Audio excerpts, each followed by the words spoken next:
They say silence is golden, but sometimes silence is a warning. When the world slept, Israel struck, a calculated surgical strike under the cover of night. No theatrics, no warning, no noise, just results. It wasn't about headlines. It was about sending a message so loud it didn't need to be spoken. This wasn't chaos. It was choreography. Every second, every coordinate, every movement, perfectly timed. The world woke up not to noise, but to reality. A reality that the rules of engagement are no longer what they used to be. The calculated precision of Israel's strike was not merely a display of military capability. It was a demonstration of dominance, rooted in intelligence, planning, and an unwavering commitment to sending a message without uttering a single word. In the modern theater of geopolitical power, it is no longer about who has the most weapons or the loudest voice. It is about who can act with precision, without warning, and without error. Israel did not strike randomly or emotionally. It was not a reaction. It was a premeditated, well-orchestrated decision executed with chilling efficiency. This was not about brute force. It was about surgical accuracy.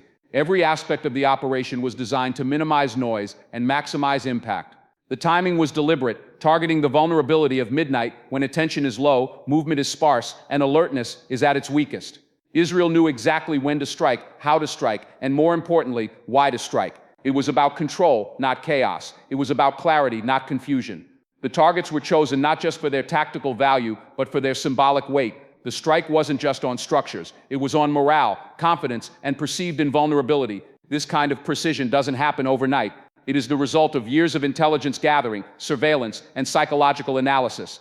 Israel's intelligence community is known globally for its ability to monitor, interpret, and anticipate enemy movements, behaviors, and intentions. The midnight strike was evidence of this intelligence supremacy. It was an act not of desperation, but of dominance. It showed the world that Israel doesn't react emotionally to threats. It neutralizes them with cold, calculated efficiency. The strike bypassed all the usual noise of war and instead whispered a terrifying truth. If Israel wants to reach you, it will. And there will be no warning, no time to prepare, and no room to recover. This level of precision also sends a powerful message to allies and adversaries alike. It signals that Israel's military doctrine is evolving, not just towards more advanced weapons, but towards smarter, more strategic warfare. The use of advanced drones, stealth aircraft, cyber tools, and real-time satellite imaging turned this operation into a masterclass in modern conflict. The strike may have been physical, but its psychological tremors were global. Even countries not involved in the conflict watched closely and silently recalibrated their assessments of Israel's reach and capability. Furthermore, the precision of this strike wasn't only about what was hit, it was also about what was not hit. There was no mass destruction, no widespread casualties, no collateral damage. That level of restraint and accuracy isn't accidental, it's intentional. It demonstrates a mastery of warfare that many nations aspire to, but few can replicate. It says, we can strike you, we can destroy you, but we will only take what we came for. That kind of control is more frightening than a wild show of force. The world often measures power by noise, by explosions, by outrage, by casualties. But Israel's midnight strike redefined the metric. Power is not noise. Power is silence before the storm, precision during the storm, and calm after the storm. While others broadcast their moves for the world to see, Israel acted in darkness and let the outcome speak louder than any words ever could. In that single act of coordinated aggression, Israel showcased not just its military superiority, but its strategic maturity. It reminded the world that in an age of chaos and confusion, the nation that wins is not the one that yells the loudest, but the one that plans the deepest, moves the fastest, and strikes with the cold logic of precision. Iran's unexpected restraint and strategic silence in the aftermath of Israel's midnight strike sent shockwaves through the global community, not because silence was expected, but because retaliation was. The world has grown used to the fiery rhetoric, the immediate condemnation, the rapid mobilization of proxies, and the fierce countermeasures typically associated with Iran in the face of such direct provocations. But this time was different. This time, Iran chose to step back, observe, calculate, and most importantly, wait. And in that pause, in that decision not to engage in the predictable cycle of attack and counterattack, Iran wielded a different kind of power, the power of discipline. The restraint shown was not a sign of weakness, it was a sign of war readiness. Because real power is not always in pulling the trigger, but in knowing when not to. Iran's silence was louder than any missile. It was a move that left analysts scrambling, adversaries guessing, and the region holding its breath. It was a play of intellect, not impulse. While headlines screamed for escalation, Iran sat in the shadows, calculating the long game, not the emotional response. That's where the shock came in, not just from what Israel did, but from what Iran didn't do. Strategic silence is not new to Iran, but it has never been this focused, this deliberate, or this unsettling. In previous decades, Iran has been reactive, sometimes hastily so, driven by ideology and pride. But this new posture reflects a shift from passion to position, from ideology to strategy. It suggests that Iran is no longer interested in theatrics, it's interested in outcomes. Because a nation that is truly dangerous is not the one shouting in anger, it's the one watching in silence, preparing in the dark, and waiting for the exact right moment to move. The Middle East is no stranger to calculated conflict, but Iran's silence disrupted the very rhythm of expected behavior.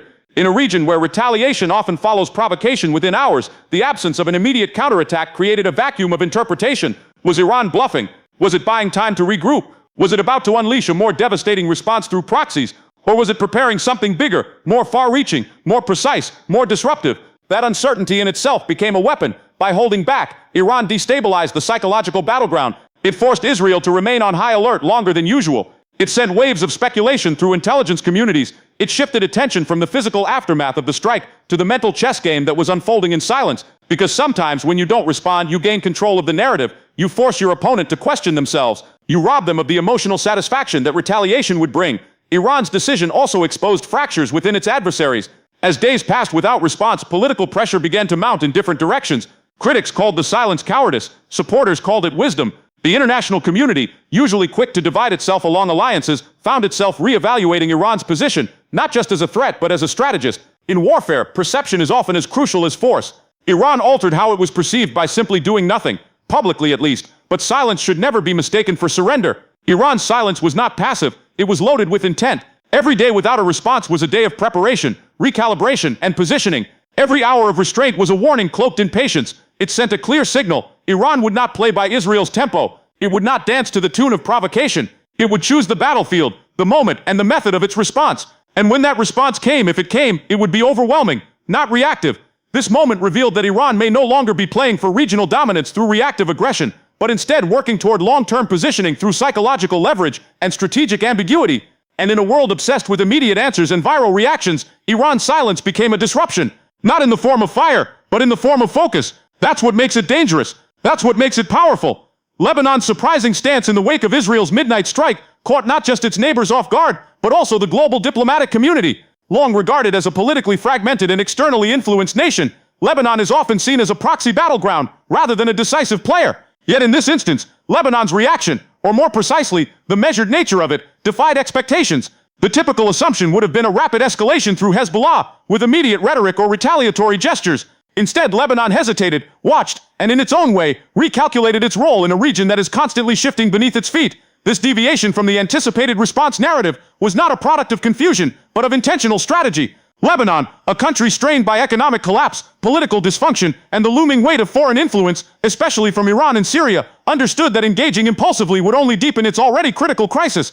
The leadership, or what remains of its fragmented political spectrum, recognized that war was not a luxury it could afford, not financially, not socially, and not diplomatically. It understood that sometimes silence or neutrality is not a sign of weakness, but a calculated step toward preservation. What made this stance so impactful was the position of Hezbollah. As Iran's most potent proxy, Hezbollah has long been expected to respond on behalf of Iran whenever tensions with Israel rise. However, this time, its restraint was unexpected and layered with complexity. It wasn't simply about holding back rockets, it was about reading the room. Hezbollah knew that Lebanon's population, battered by inflation, blackouts, and broken governance, had no appetite for war. A response would not have united the people, it would have fractured them further. So Hezbollah, either through its own calculus or pressure from Iran to wait, chose to sit this round out, at least for now. This decision shifted the regional dynamic. Neighboring states and global powers started questioning the predictability of Middle Eastern conflict patterns. Lebanon, a country often regarded as a pawn in the geopolitical game, suddenly appeared as a potential wildcard, not because it acted boldly, but because it chose restraint over reflex. That subtle disruption carried weight. It forced Israel to consider that retaliation might not come from where it expected. It forced Iran to reassess how much sway it currently holds in Beirut. It forced Gulf countries to recognize that the lines drawn in past conflicts may no longer apply in future ones. The internal ripple effects in Lebanon were just as revealing. The population, already disillusioned with the ruling elite and wary of Hezbollah's dominance, watched this moment closely. For once, the lack of retaliation felt like a pause in the cycle of suffering. For once, the skies didn't erupt in response. This created a rare moment of reflection within Lebanon's borders. It suggested, albeit briefly, that Lebanon could potentially chart a new path, one where decisions aren't made solely based on allegiance to regional powers, but based on national interest and public will. However, this stance did not come without consequences. The region began to realign itself diplomatically. Countries that had previously supported Lebanon without question began to ask harder questions. Was Lebanon now an unreliable proxy? Was it breaking away from Iran's orbit? Or was this simply a temporary hesitation? These questions rippled through embassies, intelligence agencies, and media outlets. The ambiguity of Lebanon's position created uncertainty, and in diplomacy, uncertainty often leads to recalibration. The regional fallout also extended to informal alliances and non-state actors. Other militant groups watching Lebanon's reaction began to reconsider their automatic alignments. The idea that not every blow must be met with a return strike began to circulate, not out of peace-seeking motives but out of strategic cost-benefit analysis.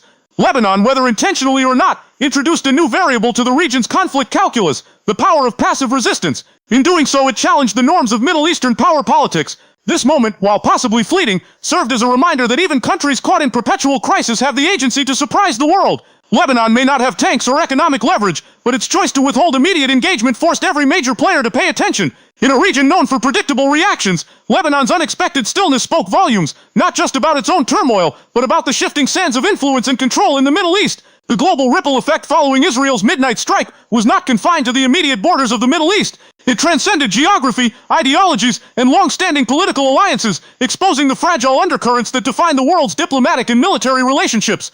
What was initially seen as a regional flare-up quickly evolved into a worldwide litmus test, revealing who stood where, why they stood there, and what it truly meant when the stakes suddenly became real. The carefully veiled positions of many nations were forced into the spotlight, and their reactions, or the lack thereof, spoke volumes. In the aftermath of the strike, global powers scrambled to issue statements, not necessarily to show solidarity or condemnation, but to recalibrate their public stance. Some rushed to reaffirm traditional alliances, while others took a cautious step back, choosing ambiguity over clarity. Nations that once echoed unwavering support for either Israel or Iran found themselves torn between economic interests, security commitments, and shifting public opinions. The strike cracked the illusion of unity among many so-called allies, revealing the transactional nature of many relationships that had been built more on convenience than conviction. For Western powers, particularly the United States and European Union members, the event served as a brutal reminder that their influence in the region is not as absolute as once believed. While Israel has long been a close strategic partner of the U.S., the precision and unilateral nature of the strike raised questions about coordination and prior knowledge. Did Washington greenlight the operation, or was it caught off guard like the rest of the world? That uncertainty led to an uncomfortable diplomatic scramble as U.S. officials tried to balance support for Israel with an urgent need to prevent further escalation. Meanwhile, European powers hesitated, issuing carefully worded responses that neither praised nor condemned, revealing just how divided the continent remains on Middle Eastern affairs. The Gulf states, long considered key players in the balance of power, faced a more nuanced dilemma. Many of these countries have been quietly aligning closer with Israel in recent years, particularly through economic and security cooperation. However, overt support risked alienating their own populations, many of whom remain deeply sympathetic to the Palestinian cause and wary of Israeli military assertiveness. As a result, some governments issued vague, non-committal responses while others stayed completely silent, exposing the delicate balancing act they must perform to preserve both regional alliances and domestic legitimacy. This duality highlighted the transactional nature of modern geopolitics, where survival often takes precedence over ideology. Even among Iran's allies and proxies, the strike became a stress test. Hezbollah's restraint, Syria's silence, and even Iraq's measured tone suggested that the assumed automatic alignment with Tehran could no longer be taken for granted. The strike forced these actors to consider the real cost of retaliation, both militarily and politically. This hesitation revealed a deepening fatigue and a growing desire to preserve what little stability remains rather than plunge headlong into conflict simply out of obligation or loyalty. Iran, too, learned which of its allies were willing to back it in times of tension and which preferred to watch from a distance. In Asia, nations like China and India monitored the developments closely, not out of ideological allegiance but because of economic stakes and global oil dependencies. Their reactions, muted, pragmatic, and layered, underscored a broader shift in global power dynamics. These nations are increasingly unwilling to be pulled into Western-led narratives or Middle Eastern rivalries unless their own core interests are directly threatened. Their measured silence wasn't ignorance, it was a deliberate strategy to remain neutral while preserving future leverage with all parties involved. The United Nations, ever the symbolic centerpiece of international diplomacy, offered little beyond customary calls for restraint. Its inability to shape events on the ground or even lead a coherent dialogue on the matter exposed the limitations of multilateralism in today's fractured world. The global community no longer moves in unified blocks, it moves in interests, impulses, and strategic silences. What Israel's strike truly accomplished beyond its military objective was pulling back the curtain on the global theater. It forced nations, organizations, and movements to reveal where they stand, not just on paper, but in action. It shattered the illusion of fixed alliances and eternal loyalties, showing instead that in today's world, alliances are fluid, often conditional, and sometimes convenient. In a moment designed to be targeted and localized, the world discovered that there is no such thing as an isolated strike in a globalized world. Every missile that falls somewhere echoes everywhere else, not just through sound but through silence, statements and shifts. Midnight warfare represents more than just battles fought under the cover of darkness. It is the embodiment of a new era of conflict where timing, technology, perception, and precision matter more than brute strength. Israel's midnight strike was not just a military maneuver, it was a calculated move crafted for maximum psychological and strategic impact. The hour it was executed said as much as the target that was hit. When a strike is delivered while the world sleeps, it doesn't just catch the enemy off guard, it forces the entire international community to wake up to the reality of modern warfare. This isn't about daytime declarations or theatrical military parades. This is about stealth, strategy, and silence, delivering blows without warning and changing the landscape of conflict before anyone realizes what has happened. The traditional image of war is fading fast. We are no longer in an era where large armies meet on open battlefields. That form of warfare is now the exception, not the rule. The new face of modern conflict is covert, intelligent, and asymmetric. It's driven by the ability to disrupt, confuse, and control not just territories, but narratives and perceptions. Modern warfare is now as much about information as it is about ammunition.